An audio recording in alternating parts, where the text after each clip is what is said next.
समझ नहीं आ रहा अपने सैलरी इंक्रीमेंट का क्या करूं। बेटा इतना क्या सोच रहा है, अपने म्यूचुअल फंड्स के एसआईपी का टॉप अप करा ले। This is the right time. क्या समझ में नहीं आया? बेटा इतना क्या सोच रहा है, अपने म्यूचुअल फंड्स का एसआईपी टॉप अप करा ले। This is the right time. आप समझा?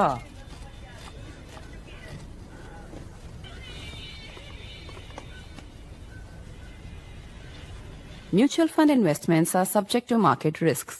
Read all scheme-related documents carefully.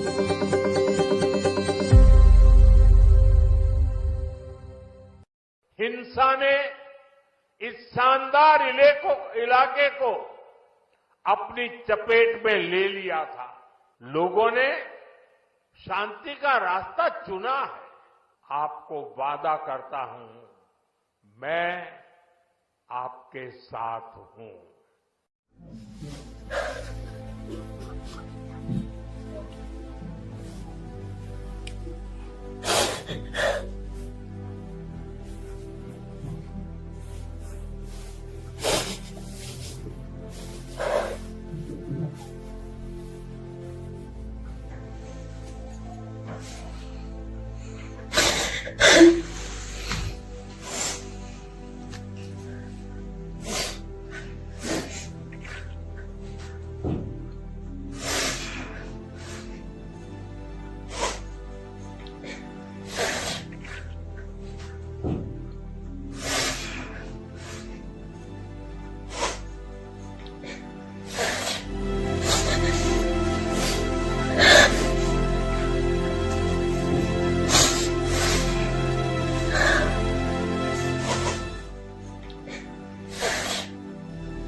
The Prime Minister has spent the last few hours in Manipur. He has been in Churachandpur as well as Imphal. He has met with the Kukis community as well as with the Meities community. He has met with victims of the violence, including young children and women, some of whom broke down in tears, as you can see on your screen, after they met with the Prime Minister. In a speech urging Manipur to choose peace, urging all organizations to choose peace, the Prime Minister underscored the fact that both he and the government stood with Manipur. He made a reference to the violence that the strife-torn state has suffered, a violence that erupted in 2023. It's been 28 months since then. And today, as the Prime Minister visited Manipur, both the valley and the hill areas, there were some smiles, as you can see on the screen. There were tears, there was hope, there were questions. And these images have been seared in India's heart for the last many months, because people, in the end, irrespective of what their ethnic background is, have suffered. Are the wounds now set to heal?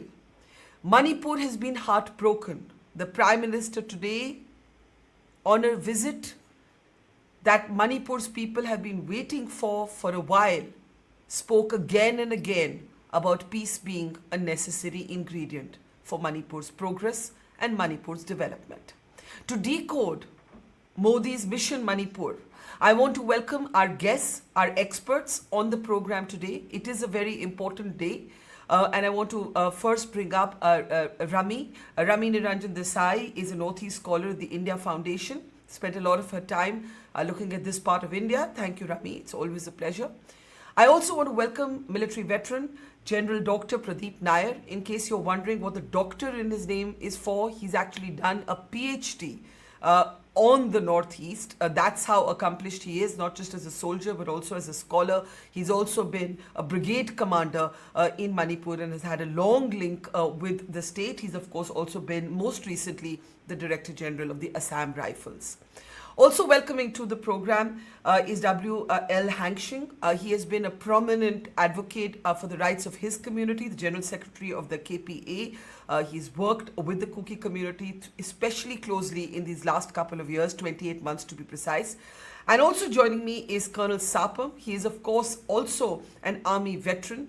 And I don't know how many of you will remember that at the height of the strife, Colonel Sapam was so moved that we remember he broke down in tears in one moment, and he really wanted the Prime Minister, he believed that the Prime Minister could bring the healing touch.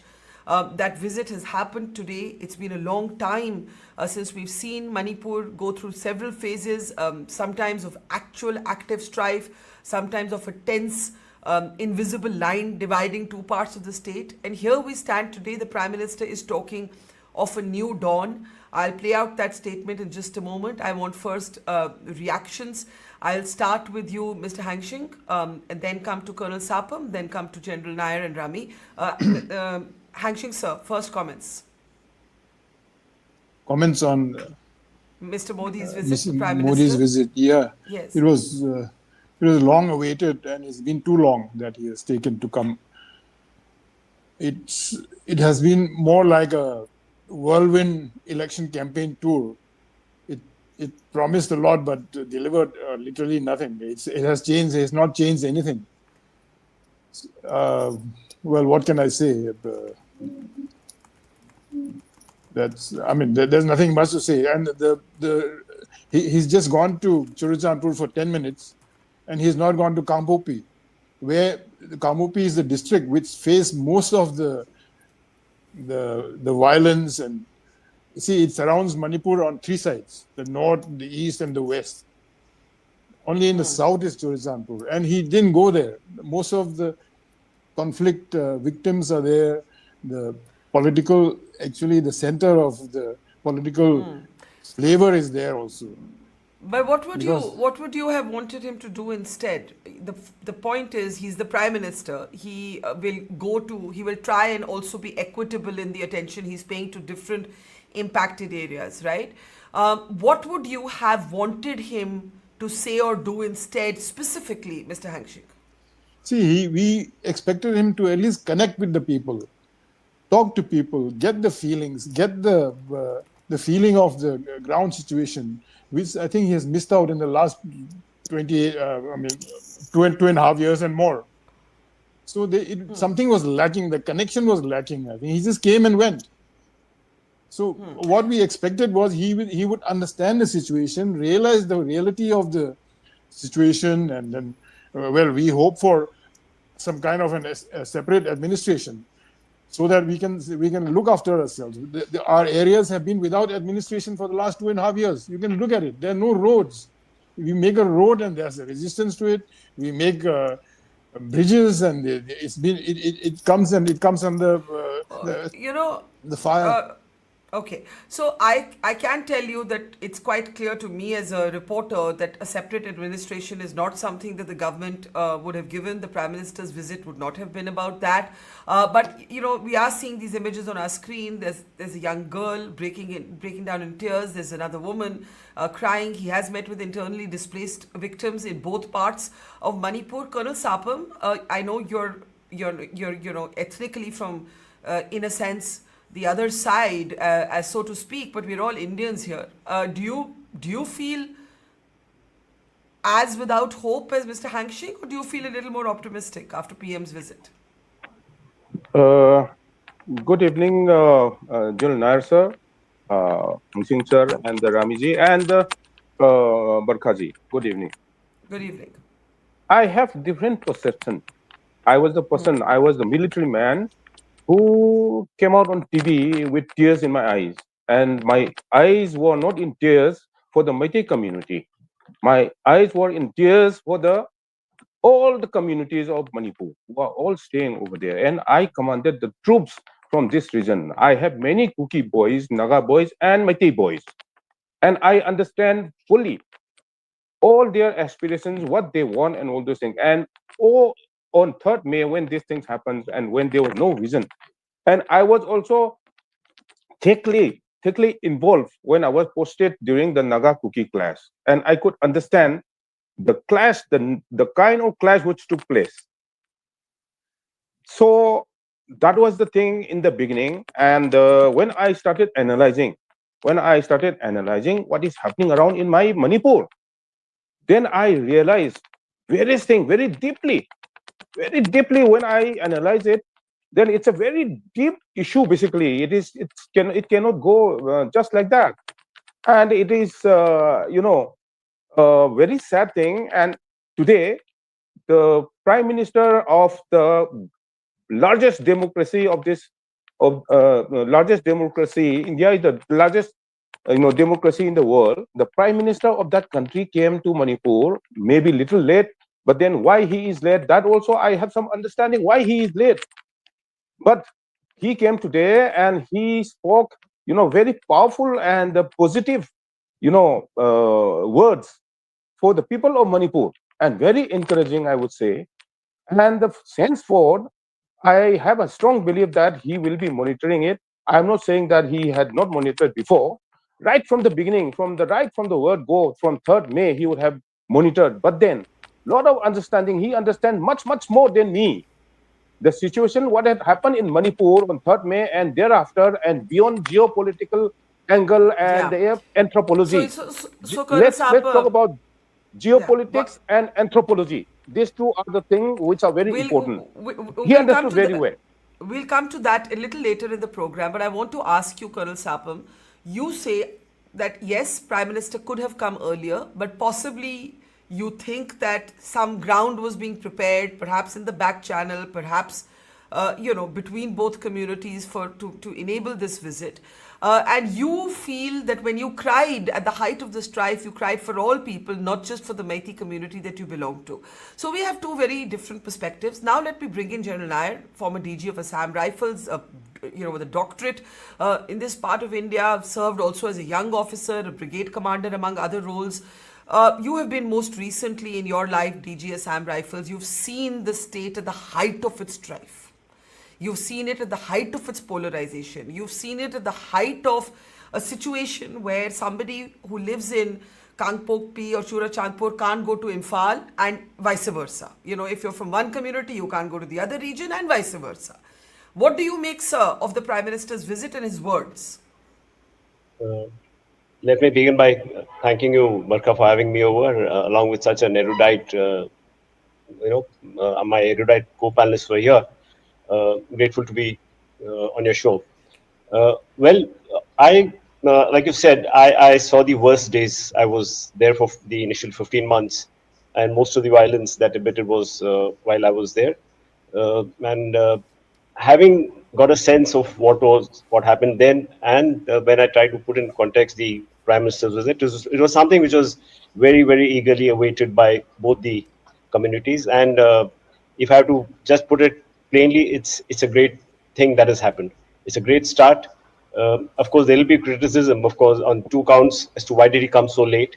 On that, I feel I should tell your viewers that while he may not have come here, he was quite updated on a day-to-day thing. I mean, every day he would know what's happening here. And he were you also asked as DG Assam Rifles for sit reps? Yeah, of course. that were going to the PMO? Yes, I would report to the Home Secretary, who's now the governor there, Honorable Governor, and the Home Minister. And then I'm sure through them, and of course the Governor of Manipur, and through them, the reports would go right up to the Prime Minister. So he possibly was waiting for the embers to die down. It was all euphoria, a lot of false reportage, social media. Those had huge psychological impacts, and that led to cycles and cycles of violence. You were witness to that. You run a lot of coverage there. So there was a necessity for the embers to cool down and things to normalize. And after the governor's president's rule, and after the governors come here, a seasoned hat who handled this firsthand as a Home Secretary, there's a huge difference that has happened. So I think it was necessary for that stage to come, a platform to be established before the Prime Minister came. And we shouldn't get into the details of why so late and why only so few hours. While he was updated on what is happening today, when he's come, and some of the visuals that you saw, you showed us, bear testimony to the fact now he's also seen it on ground. He's the Prime Minister of the country. He's been in the chair for I should say, sorry to interrupt you, that the Prime Minister's visit was hit by heavy rain. Yes, And he traveled an hour and a half by road. There is Yes. symbolism in that, because this road has been, as all of you know, this road has been, in many ways, the highway has been at the heart of the battle, the tensions, and there is a symbolism in this, that the Prime Minister has come by road, driving through the rain. Go ahead, General Nair, complete your point. Yeah. Yeah, that's exactly what he's saying. While he had knowledge of what was happening, but today when he's seen it firsthand, I'm sure he's going to take all this back with him. You would see greater things happening in times to come. He's already announced some packages like 3,500 crores for, I think, road connectivity. One of the points which one of my panelists just raised, the road standards are poor. And the second, of course, is something related to IT, some 500 crores worth. And of one fact, I'm very sure that not only are these announcements just made, but these will be followed up very regularly. The Prime Minister himself will be observing them. And this I speak out of experience, having witnessed many of the central ministers who would come to the Northeast on a weekly basis and take back feedback of all developmental activities happening across the Northeast.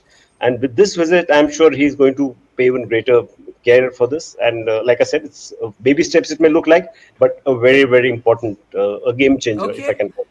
Okay, let me bring in Rami now. There's a lot to unpack, but let's get opening comments. Rami, Mr. Hangshing is not, he's upset. He feels the visit should have come earlier. He feels PM should have spent more time.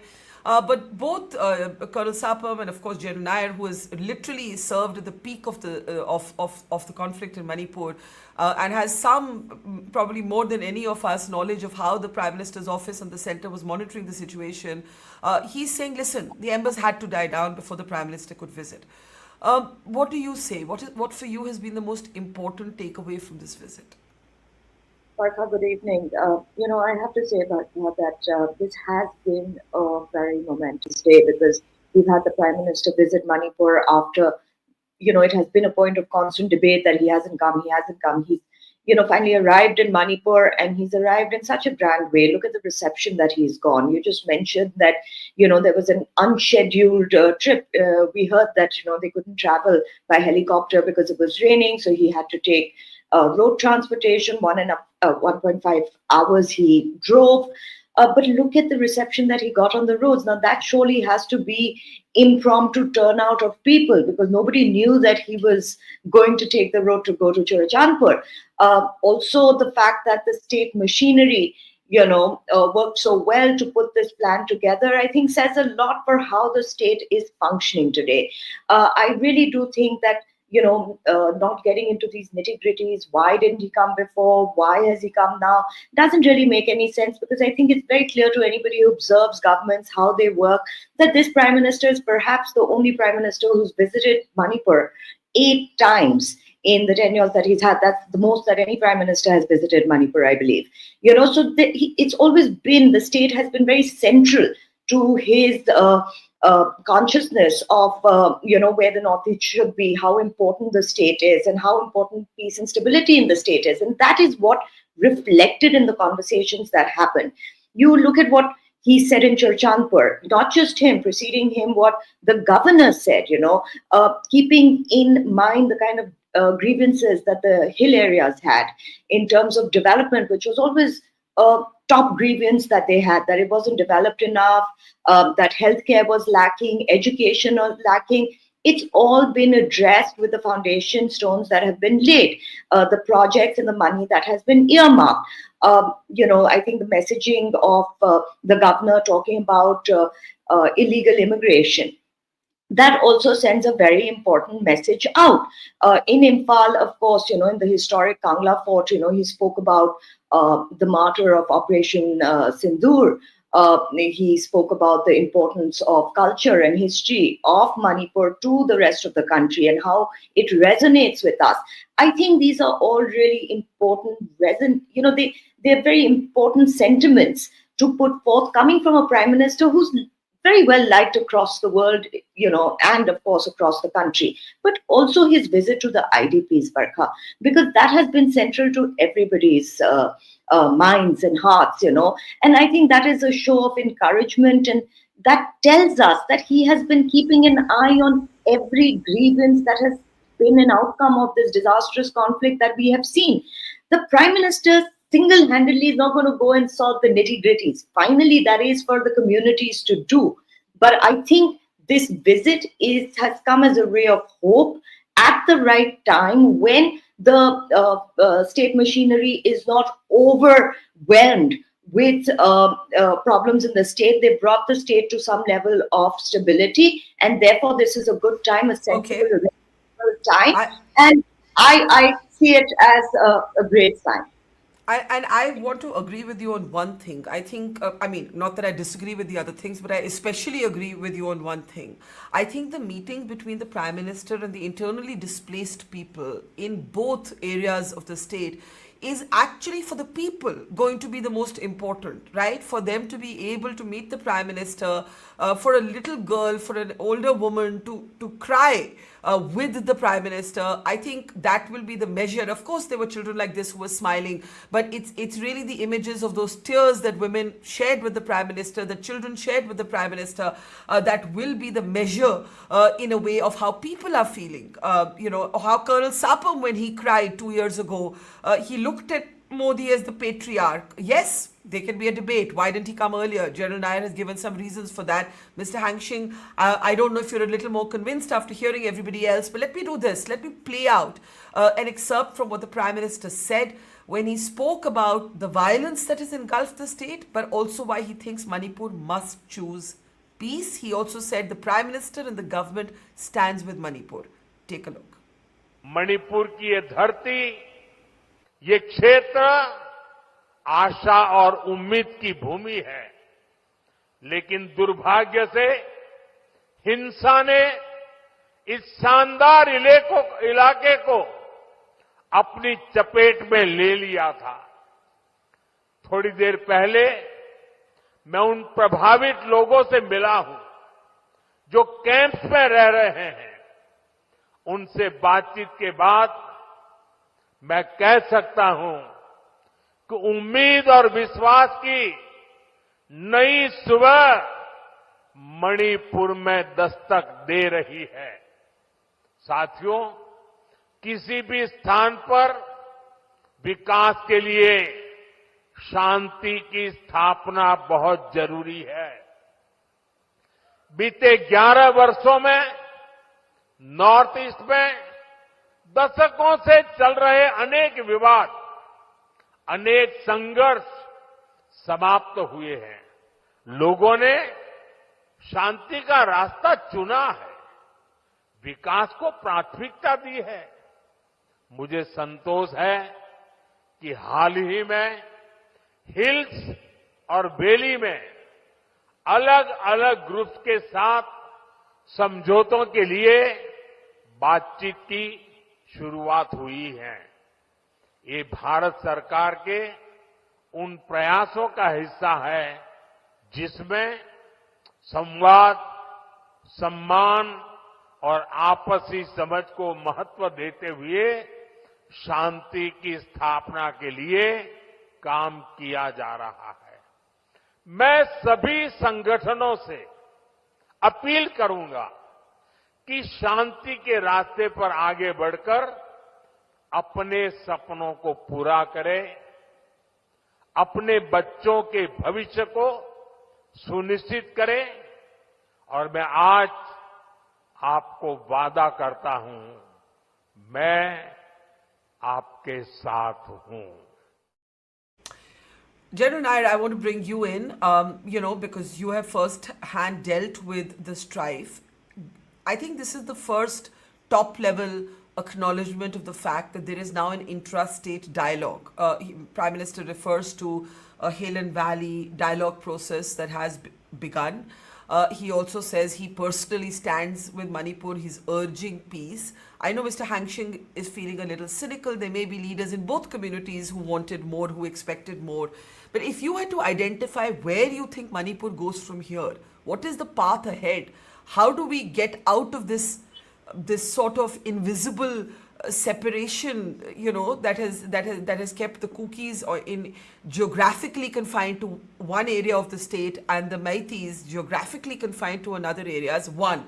And how do we avoid one of the most dangerous things that happened in the strife is that security personnel were drawn into the polarization. They were being dragged into the polarization, whether it was the Assam Rifles, the Manipur police, You witnessed this firsthand. That's, for a man or woman in uniform, that's very unnerving. So I want your thoughts on that. Okay, thank you for those questions. For the first one, let me say, the Prime Minister made a reference of both the communities meeting. I think while I was there, those 15 months, there was no way they even wanted to meet. In fact, there was a back channel thing which we, Assam Rifle and Indian Army tried in the month of June 10th, 15th, thereabouts, last in 2023. And we got around with most of the civil society organizations of both the groups, and they were ready to meet on the same table. And we had actually chosen a neutral place, Guwahati. But on the day that we were to meet, just 2 days before that, unfortunately, that video went viral of those two women being paraded, and then hell broke loose. And after that, there was no go back. So thereafter, the situation only kept deteriorating. And now, seen contextually, what is different now is in the month of April, 4th of April, if I remember correct, the people from both the communities were called to Delhi at the Home Ministry, and the Home Ministry, I think, met up with both the groups separately. But there was a time when both would refuse to be at a common place at the same time. So this is one fundamental change that has happened.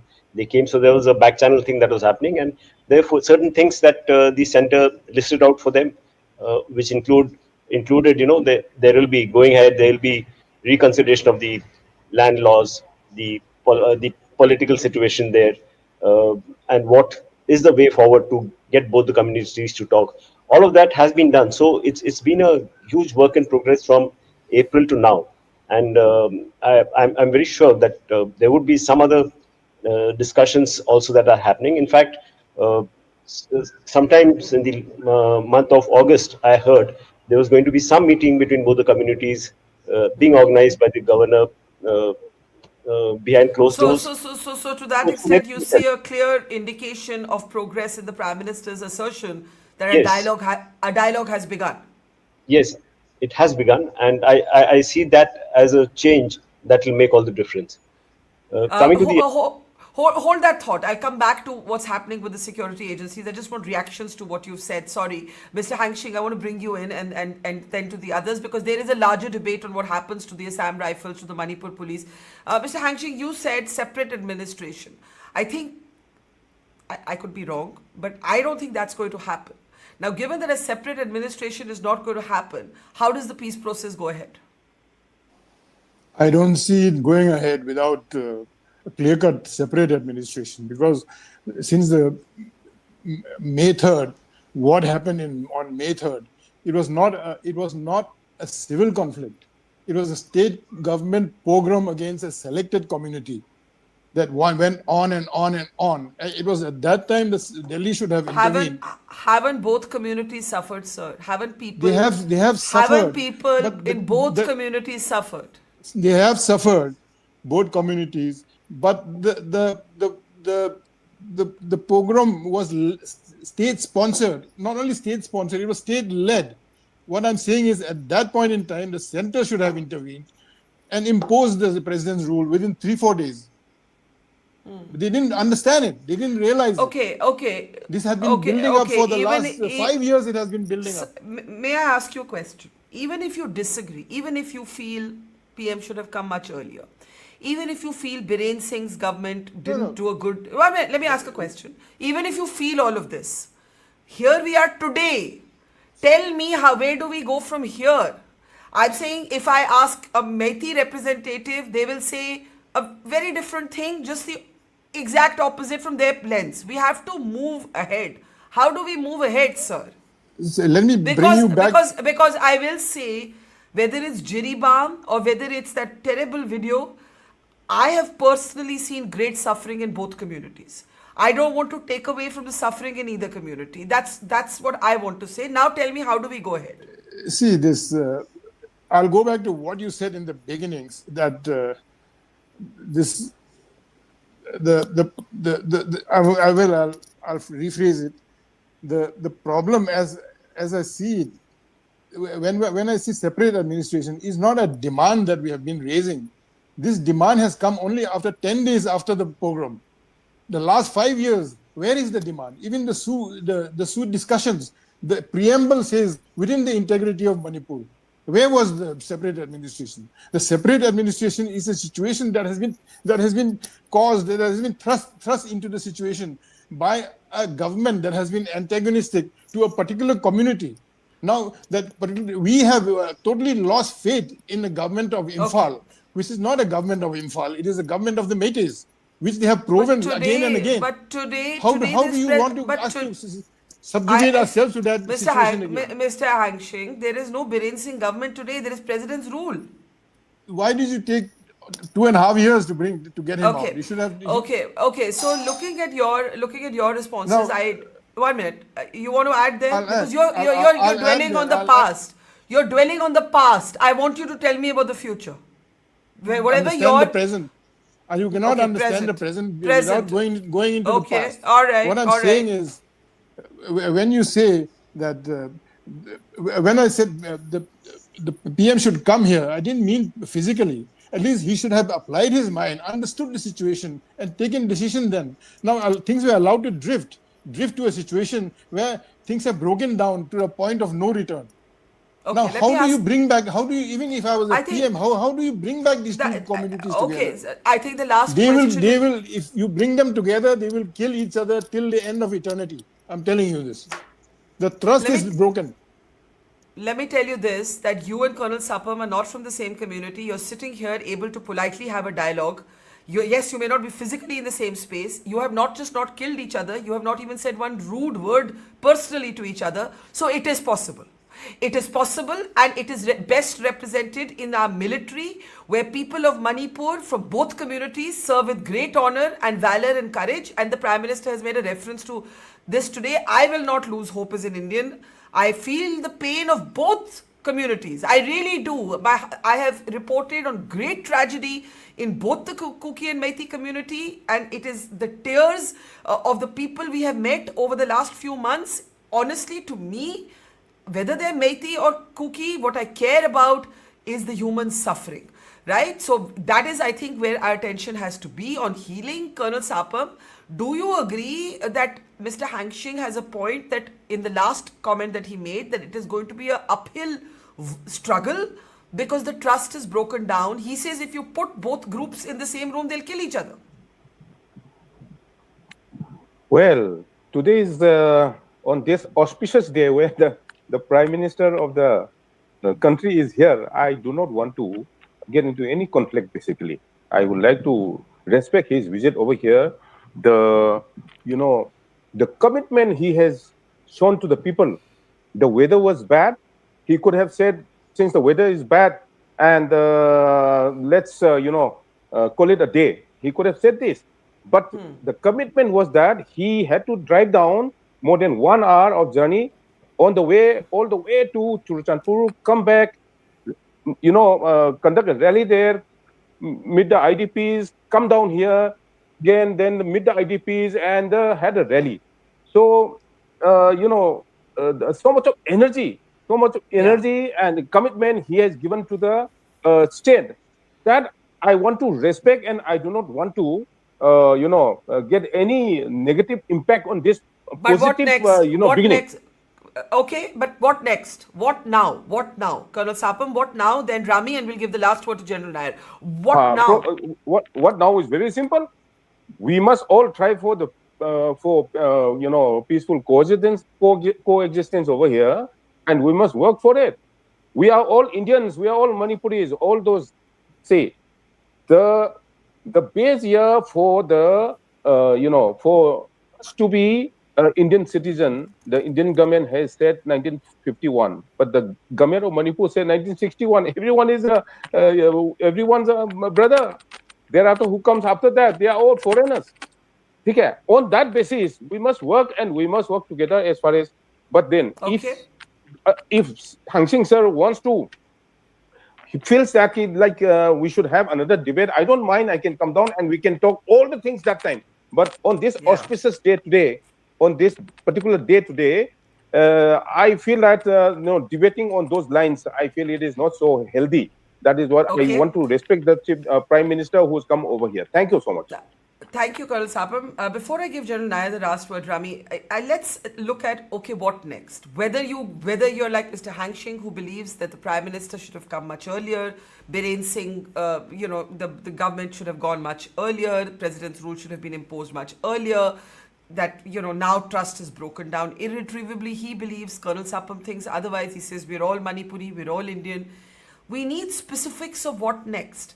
To start with, there has to be a way in which people of Imphal can go to Churachandpur and the people of Churachandpur can come to Imphal. We all know that we saw a situation where families were not even able to go and retrieve the bodies of their loved ones because the divide was so entrenched at that time, things were so tense. Where do we go from here? Sorry, could you unmute yourself? Rami, I can't hear you. I'm so sorry. Yeah.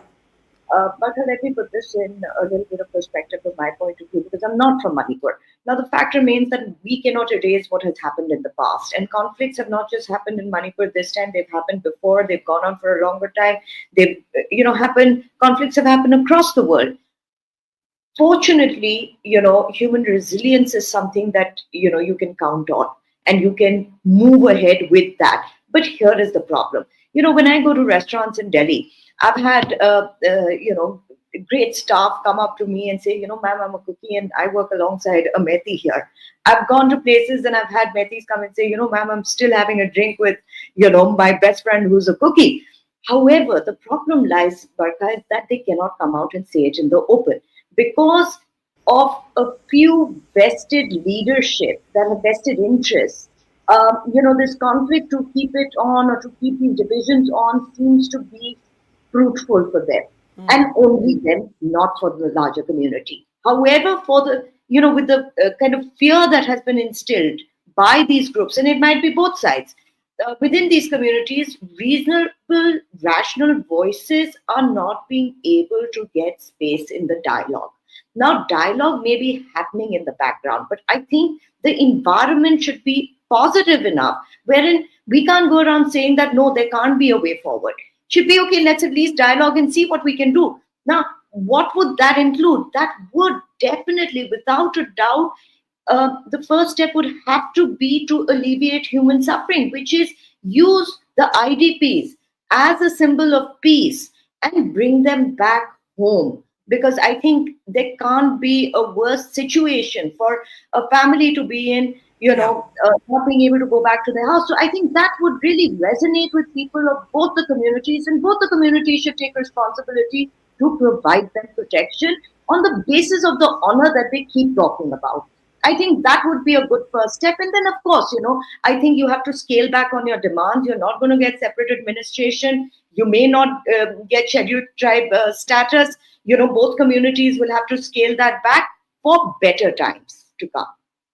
Yeah, I think that is an excellent thought there about the internally displaced people living still after all these months in relief camps, being able to go home. I also find, before I give General Nair the last word, this important point that relationships between Kukis and Meities were never like this. And outside of Manipur, they not just are people still friends, sometimes horrible tragedies remind you how irrelevant these differences are. I'm thinking about the Air India 171 crash, where two members of the cabin crew were killed, and one was from one community and the other lady was from another community. And it, and I remember seeing those images and thinking that, in the end, moments of joy, moments of tragedy, these differences have zero meaning.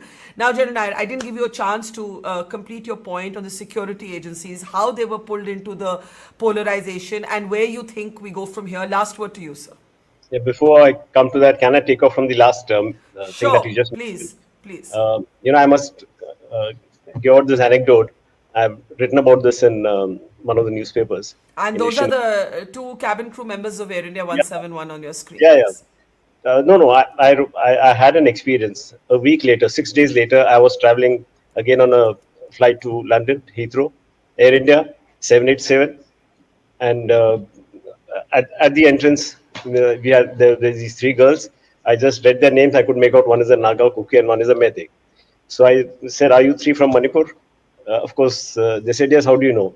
And then, of course, I told them who I am, and it was a long 10-hour flight, during which time I went and interacted with them behind, and they were all having a drink together, and exactly like what Rami said, exactly the same. They're very happy, and they say, "We are very happy being here. In fact, that Kuki girl and the Meitei girl are roommates in Delhi." They're roommates in Delhi, but they say we don't want to disclose this to our community. So deep down, they know they are one. And obviously these girls would be Gen Z, and you know what Gen Z can do in Nepal, what they just did. So I just want to bring out the most important thing, apart from all, some of which Rami has already stated, I think, is the psychological healing that's required. Most of them, the people who got affected, are suffering from PTSD, trauma, sleepless. And it actually even, we noticed this amongst, while I was there, I noticed this even amongst our troops from Manipur when they came back from leave. When they heard stories, while they were in their battalions, in their companies, things were fine. They were doing their duty. But when they went on leave and came back, they came back quite traumatized. And it is to the credit of the officers of Assam Rifles and in they could control them. And nothing bad has happened in any of the security forces. Now, coming to the second part of the question, which was as to how was it getting defamed, if I may say that. I didn't use that word. I didn't but use that's that what word. the people at large kept criticizing. It happens in conflict zones. I've seen this in J&K. I've seen this in Northeast. When you do your duty, you will get you will get all those that bad press. And what was adding to this was false reportage, social media, spinning of stories, video shots of to cover only a certain part of what we were doing. Essentially, what we were trying to do is we were preventing both the communities from running berserk, getting into each other's places where they lived, and resorting to violence. So when we did that to people who came like Rambos with weapons, it hurt their ego. Why are we being stopped? We are doing what we think is right. And what happens is when videos of these get circulated, it further fuels the anger. And that is how, so how does it come out? It comes out in the form of throwing stones at us, calling names, women blockading us. In fact, there was an incident where one of the women who was blockading us, our logistic column, going to one of our posts, was the wife of an Assam Rifle soldier. And when we asked her, one of her soldiers asked, "Aren't you the wife of so-and-so Havaldar who's deployed just across 5 kilometers away?" She said, "Yes." He said, "Don't you realize if you stop us, this won't reach him?" She says, "I'm just doing my duty. I've been told, so I'm doing these 6 hours of duty out to do." So that's how it is. Well, all I can say is, Mr. Hangshing, it's never too late to hope. That is the bottom line. It is never too late to hope, and it is never too late to talk. Maybe nothing comes of it. Maybe you need hundreds of rounds of talks before there's an agreement. But we have to look ahead. We can't keep looking back. I don't say the past is irrelevant. The past defines the present and the future. But we have to look ahead. There has been too much suffering in Manipur, too much trauma. And I just, my heart goes out to the people of Manipur. all the ifs and buts aside, I do very much hope that Manipur's people can find some roots of some way of healing or the beginning of healing. I know healing will take time.